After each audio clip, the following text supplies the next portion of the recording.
It's just relaxing. It's a really, really nice feeling. You've taken time to practice and learn, and you're putting on a show.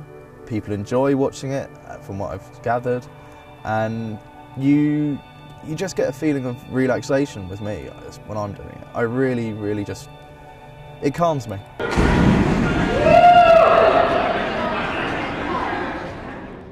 Fire has been a social hub since its life began. It was in the centre of the cave, it's been in the centre of the hut, or in the tent, or in the ancient medieval banqueting hall. There's a fire there. When you go to the cosy pub in the countryside, there's the inglenook fire there, and everybody gathers around. And in the home as well, the fire is like the centrepiece in the family room, the living room or lounge, or whatever we choose to call it these days. It's a way of showing yourself how you want to. You can do it nice and slowly, or spin really fast and aggressively. But then once you've just over the fact that okay, it's fire, but you are in control of it, you can actually just sort of play with it, and then you can meld it to what you feel like doing on the day.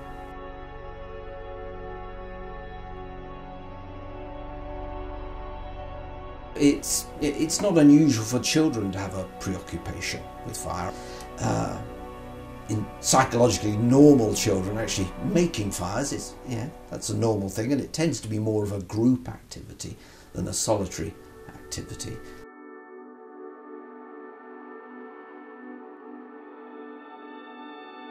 That you go anywhere in the world and you will meet people who have the same sort of ideas and fields and what they want to do, and they've got the same hobbies. And once you meet somebody who's got the same sort of fire spinning background, you get on well, because it's a more laid back and relaxed way to do things. It's a real nice way to just sort of finish off the week and have a fire spin and meet up with people and do something different.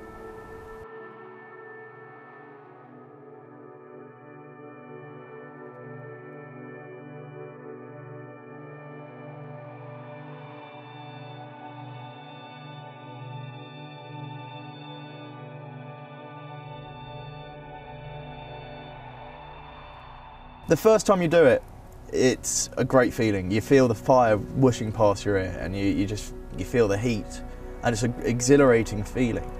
But lots of people add different sort of chemicals to the fire as well, to the mixture.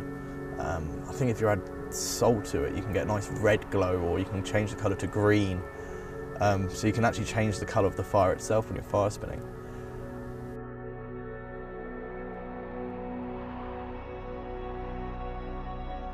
We got the saying, if you ever see someone spinning, walk up to them with your arms open, and they'll put down what they have, and they'll give you a hug. Because they're more than happy to teach anyone. If you want to show any interest into the community, they're more than happy to show you the right direction to go about it. It is fire, I'm not denying it. If you don't know what you're doing, you will get hurt.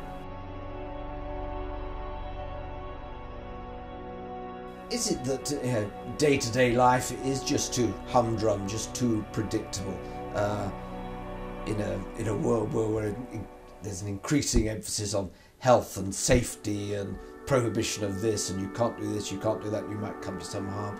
So I think it's entirely natural for people to seek out things which do have an element of danger and excitement to them. The community is not massive, I'm not denying it, but they're very close-knit. So once you say to somebody, I'm planning to go here, do you know if there's anyone fire spinning? They'll say, I know some guy there, yeah, I'll get in touch with you and he'll look after you for a bit. So there is, all over the world there are people who do fire spinning, but it's just trying to find them is the difficult part sometimes. It actually draws in a lot of people from all walks of life. I've met some doctors who fire spin, I've met some accountants, people who work in the banking industry. I've met a lot of people from IT side I've seen. Then you also get a lot of people who travel and such.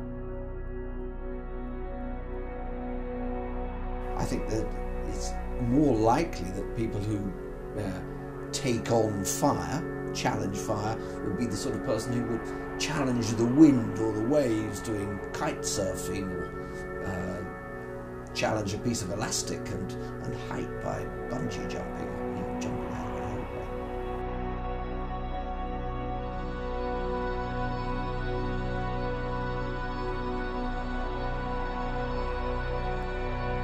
absolutely love taking risks on stuff. Last year I ran with the bulls in Pamplona. It was unbelievable.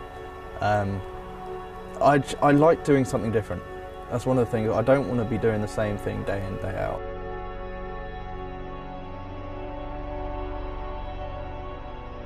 Fire being such a potent adversary, you know, to take on fire and to harness the power of fire, it could give one a very pronounced sense of satisfaction.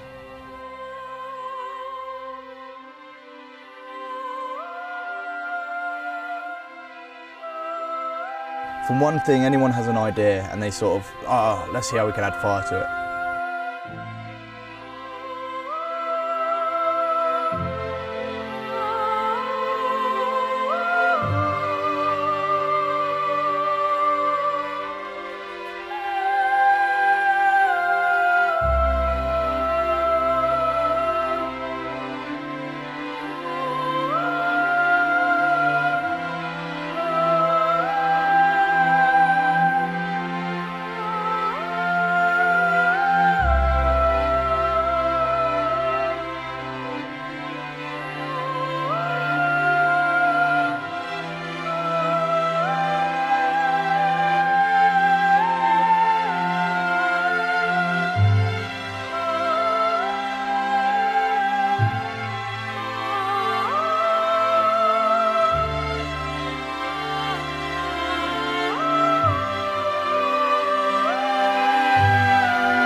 Whether it's abnormal, is it in another dimension, or is it just somewhere up towards the end of the spectrum of normality?